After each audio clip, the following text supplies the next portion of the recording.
I think it's as simple as this, Lugs. If SMU wins the ACC Championship game, Alabama's in. If Clemson wins the ACC Championship game, Alabama's out. That's the way I think the committee will play it. What say you on this Monday Morning Live? I probably would agree with that. I have a hard time believing with the body of work and the season that SMU has had overall and the discussion that has taken place the last 2 to 3 weeks about whether you should be punished for playing in a conference championship game, being at risk to lose, having to play that extra week. That does carry some weight. I don't see the loser of the ACC championship game, if it's SMU, being left out. Now, the question that I think is even more intriguing, and it seemed to really bubble up this weekend, is how does the committee view Alabama and South Carolina? We know what the head-to-head is, right? But when you start to talk about those two teams and where they're slated right now, you kind of have to get into that discussion of bad losses, right? And I've never really been of the belief that you subscribe to that all that much. Obviously, some teams are worse than others, and that's a reality. Where I think South Carolina would have an advantage is they really don't have any bad losses. All right, they've got some really good wins.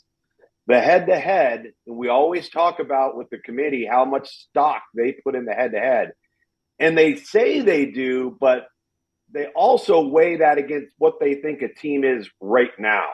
And I think a lot of people feel like South Carolina is one of the best teams in college football right now, and I don't necessarily disagree with that, but I do value head-to-head. And so I think that's going to be very interesting down the stretch too. Yeah, head-to-head's important, but you're going bad losses, and Clemson's losses are to better teams. But by the committee's standards, Alabama losses are to bowl teams. Tennessee will be a playoff team. Oklahoma and Vanderbilt both are bowl teams. The head-to-head matters. And then at some point, I do believe the committee values this more than they value bad losses, is they value quality wins. Now tell me, other than Clemson, other than Clemson this past week, give me South Carolina's big quality wins. Well, let's see. They've got Texas A&M, correct? Texas A&M. Texas A&M, and I'm drawing a blank. No, here. you can stop there. That's it. That's it, isn't it? Right? Yeah, that's it. That's their quality win, and so. You're not wrong when you're saying that, but at the exact same time, I look at them right now and I see them as being a problem. And I think the committee will see that as well. But the head-to-head to me is the deal breaker. Yeah. Have you ever done the playoff process? The mock? Yeah. Oh yeah.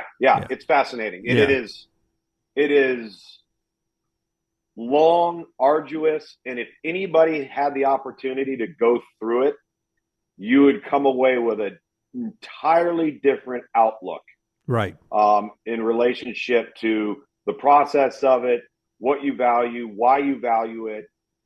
You would see numbers and data points and metrics that you've never even heard of, and then have them explain to you as to why they matter.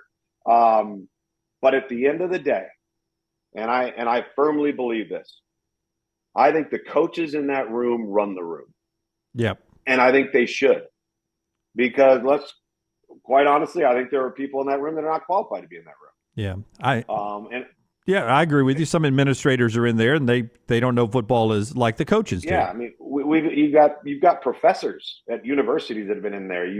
It's just odd to me, some of the people that are in that room that don't belong in the room. But I think a lot of times when that happens, the voice of the coach carries a lot of weight because they've lived it. They've been on that sideline. I think the eye test comes into play. I think positional value, the trenches, the quarterback position comes into play. And quite honestly, I think that's one of the main reasons why Florida State was left out last year. I think that committee, I don't think it was right, but I think that committee looked at Florida State and said, without that quarterback, I don't know. If Clemson wins, do you think there's a path that Alabama is ahead of SMU or an SEC team? You do? Yeah, I do just because, and I know it's not supposed to be a part of the equation. Branding. The decal on the helmet. SMU is SMU. They've been battling that this entire season. Um, if you take a look at how SMU has played and how Miami has played, not one time has SMU been ranked ahead of Miami leading into last week. They've played much better football than Miami has. All right. Well, Miami's got the U in the helmet, and SMU just came up from the group of five. Right. Yeah. And so I do think that there is a possibility for that. Maybe not highly probable, but it's there. It's looming. The good news for Alabama is everything they needed to have happen this past weekend happened. Like that everything kind of just fell into their lap, and then they went and took care of business in the Iron Bowl, and so we'll see. I mean, you talked about Miami and where you thought some teams are going to be slotted. I'm of the belief that Miami would be 6-6 without Cam Ward. Oh yeah, maybe 7-5. Okay, that's how good Cam Ward is. That's how much he's masked their deficiencies. And the game that was played in Syracuse played out exactly the way anybody who's watched those teams thought it would. And it was going to be a shootout. And Syracuse, who, by the way, is 9-3 and beat UNLV on the road, but isn't ranked in the college football playoff. Yeah. But UNLV is. And Illinois is. Like, give me a break, right? So, and Duke still is 9-3. They're still not, ranked. And they're the one team that gave SMU the biggest run in their conference. So I think Miami's in deep trouble with the committee. I think the committee's just been waiting. They respected Georgia Tech a lot, right? So they didn't tumble them. They're going to tumble them this time. Steve writes in, just not confident after the unforgiving debacle in Norman. Hard to set that out of that mind, out of the mind there. It was such a big primetime, high-profile undressing in that game by Oklahoma of Alabama. That is when you talk about a bad loss. It's not that Oklahoma is a 6-6 football team. It's the way Oklahoma beat Alabama. Yes. That's the one thorn in Alabama's side that could be.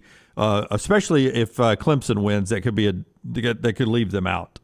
And I think it's a thorn in their side all year long is optics, how they've looked, how they've performed. You referenced, coming into the season, how Alabama fans would view success maybe in year one and looked at maybe 9-3 as being the floor. But all right, good first year, you're taking over for legendary Nick Saban, you go 9-3. But I don't think people thought the 9-3 would look the way the 9-3 looked. No. Big wins at LSU and got a win over Auburn, big win against Georgia, but losses to Vandy and then an undressing at Oklahoma. Not a great Oklahoma team there. Everyone's talking about strength of schedule for Alabama, how it ranks in FPI at ESPN and all that. That does help Alabama. It's helped them all season long. It's why they're always the highest rated 1-loss team, then 2-loss team, then 3-loss team. That's the way it all works out. Smuff says it's a moot point. It's like a cow's opinion. It doesn't matter when it comes to the conversation leading into this playoffs. And he also may be talking that even if they make the playoffs, there's not a faith that this team can go win football games in the playoffs. And that does feel different about this Alabama team compared to in the years past in the 14 playoffs, the one time they were left out and had to go play Kansas State. You felt like I had that game. Yeah, you felt like, well, that team could still have gone and won the national championship. Oh yeah, yeah, but they just didn't get in, and you always just felt like if that team had gotten in, they could have done something. This team, you just wonder, can they win one? Can they win two? I don't think anybody thinks they can win four. Well, Jim, we've talked about this all year long, like what it's going to take to actually pull that off. Like the type of team that you're going to have, which is going to involve luck. It's going to involve health. It's going to involve competitive depth, particularly up front on both sides of the ball. And quite honestly, it's going to have to require supreme execution. And you're going to have to be mature enough and talented enough to do that for potentially 4 separate occasions. I mean, that is daunting. Like, I don't think we've given that. Like, I've talked to FCS coaches about this and about that grind of a 2014 playoff, and you're trying to get from point A to point B, and what it takes to be able to do that. Like, and they're doing it with a roster of 63 instead of 85. So I just think in years past, when you looked at an Alabama team, even an Alabama team with a loss, Jim, because I kind of always felt like when somebody jumped up and bit Alabama, it was like, oh boy, here we go. Now it's going to be scorched earth. And that hasn't been the case. And you've lost a little bit of that element that I think you need in a playoff setting like this one.